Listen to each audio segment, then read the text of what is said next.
Great atmosphere out this morning for Pat's Run. Hopefully we can get a lot of those people back out here to watch our guys play and compete. Coach, I just want to ask you, because Dylan Tapley just tweeted that he's going to come here. I'm sure you knew that, but just your thoughts on the Desert Mountain wide receiver. Yeah, I cannot comment on any prospects, but I'm fired up today in general. I'm fired up for today. I'll just say that. I mean, this is awesome. I'm born and raised here, and having people as passionate about this place as I am is what I want to bring in here. So I want to start there, if I could. The whole message of activating the Valley and the big focus on bringing kids back to Arizona. Was that a primary focus of yours when you were putting together this roster this offseason? Yeah, my biggest thing is guys who want to be here. Like, I would think people from here, have a passion for this place because they grew up around this place. But I want people who show up here every day and have a passion and an energy that they're blessed to be in this building, blessed to go to practice here, blessed to put on the logo, blessed to be Sun Devils. Like, that's what I'm chasing. I'm chasing the passion to be a part of this program.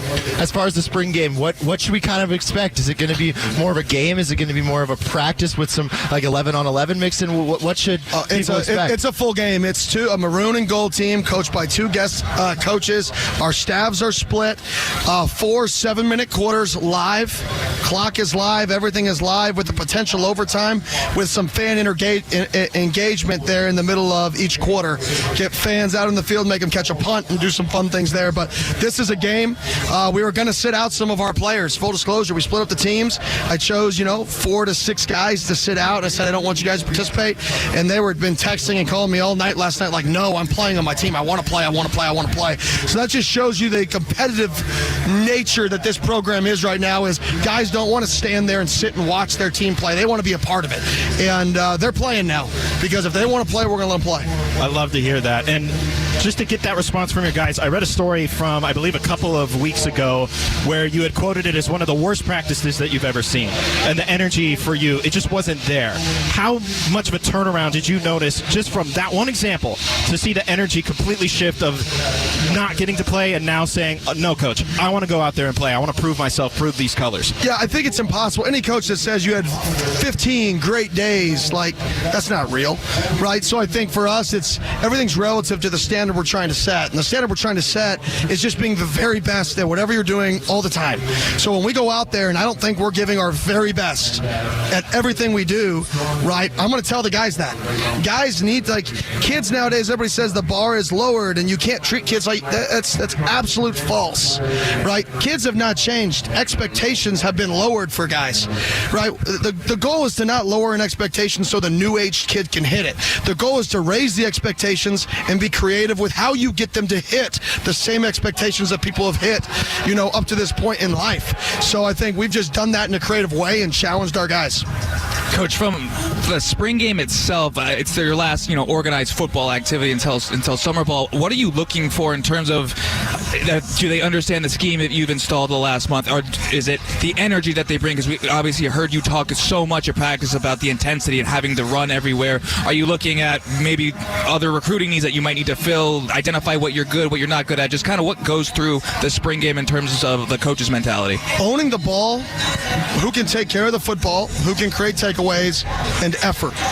At the end of the day, whether we win or lose, I'm going to sleep well, not based off of if somebody had an MA, a missed assignment. I'm going to sleep well knowing that our team put everything they had on the field all the time.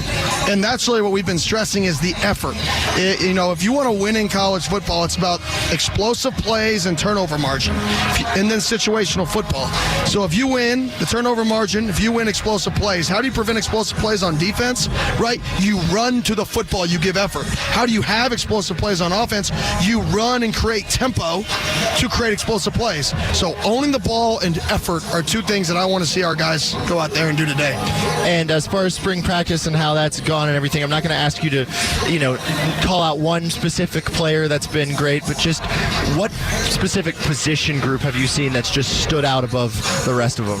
Yeah, defensive end, our edges. We call them edges in this system because they're not old school defensive ends. They're up the field, quarterback chaos creators, right? That is, the most important player on the field, everybody will agree, is the quarterback. And Coach Ward takes that to heart and says, well, you know what? Most defensive ends play a certain certain way at the line of scrimmage.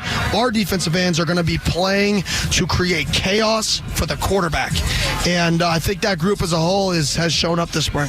Arizona State University football head coach Kenny Dillingham joining us here on a special edition of Arizona Sports Saturday. You mentioned the quarterbacks a couple of times in there when referencing your defensive group. I want to ask you about that crop of quarterbacks. It's a good crop on paper, and you've got this talented freshman that's coming in from the local, or he's a legacy, of course, of this university. Had the fallout with Florida, but now he's here.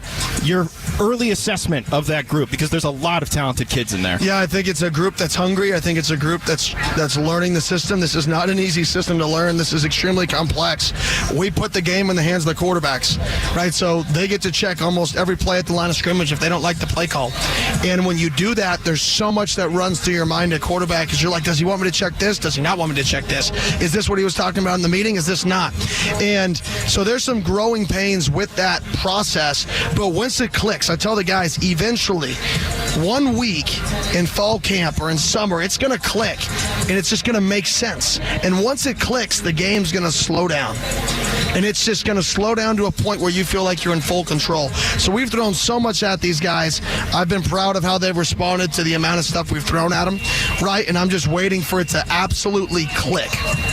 Coach, the biggest thing with you, obviously, in terms of a difference from the last regime is just the energy you bring, right? Earlier this week, you discussed Jordan Clark being one of the most competitive guys you've ever coached. What are some of the other players who have impressed you from their competitive and just effort standpoint? I mean, there's a lot. I mean, B.J. Green, Clayton Smith, Travion Brown, Xavier Alford, Chris, Edmund.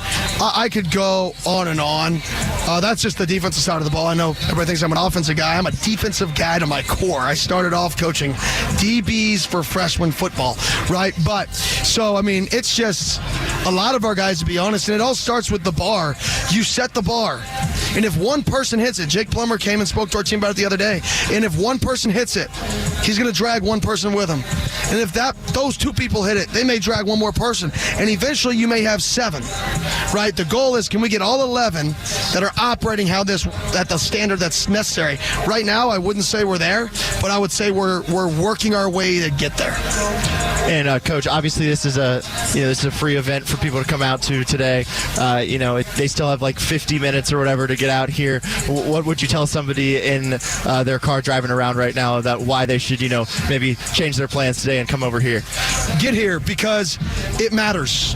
You matter. Like everybody thinks, oh, it's just me. They won't miss me. I'm just going to be the one person in the stands. This is the Phoenix metropolitan area. There are 50,000 yous right now that are driving in their car saying, am I going to make the turn to come over here for an hour and a half? We're going to be out in the field from 12 to 1:15, 1:30. If everybody listening to this just turns, gets on the freeway, gets off on Scottsdale Road or Priest, depending on which way they're coming from, right? Go park, walk in, hang out for an hour and a half, support this team, support this program, activate the Valley, right? We can make this place what everybody wants it to be. But myself, my staff, these players, we cannot do it alone. College football is the ultimate sport that requires the people in the community. It needs it. You look at all the best programs in college football, they have a community around them. This is the first chance that our community gets to show that they care. This is it. We get to show how much we care about this place by how many people are in attendance today. Arizona State football head coach Kenny Dillingham joining us. Last one for you, Coach. It's your first time as a head coach. You spent several years as an offensive assistant in several different places. Early, of course, in the spring, but what has it been like being a head coach of a football team? Honestly, it sounds horrible, but not any different, right? I just get to, go to the other side of the ball and build relationships. Everybody thinks, football is about these special schemes, and I'm going to come in here and have this special scheme. And yeah, is scheming important? Yes, it is important. I have a specific beliefs in how I like to attack, and I think that's important. But that's never been my MO. I would hope somebody, a former player of mine, I hope they don't say, oh, he's an offensive genius. I hope he says, man, that dude got more out of me than anybody else could have. That guy found a way to get me to watch film. That guy found a way to motivate me when I wasn't motivated. That guy cared about me. Because if players know you care, if players know that you want what's best for them, I don't care what your scheme is. We'll run the power every snap if everybody's all in belief that if I call power 9 times in a row, it's because it's going to be successful. That's what football's about. Football's about the culture. It's about that. And being a head coach, I just get to create 2 sides of culture now, which is exciting and fun. Coach, we're all alums. We're all fired up for today. Thank you so much for taking some time today, and we're looking forward to seeing what you guys can put on the field. I appreciate it. Thanks Get so out much, here. Coach. Get out here.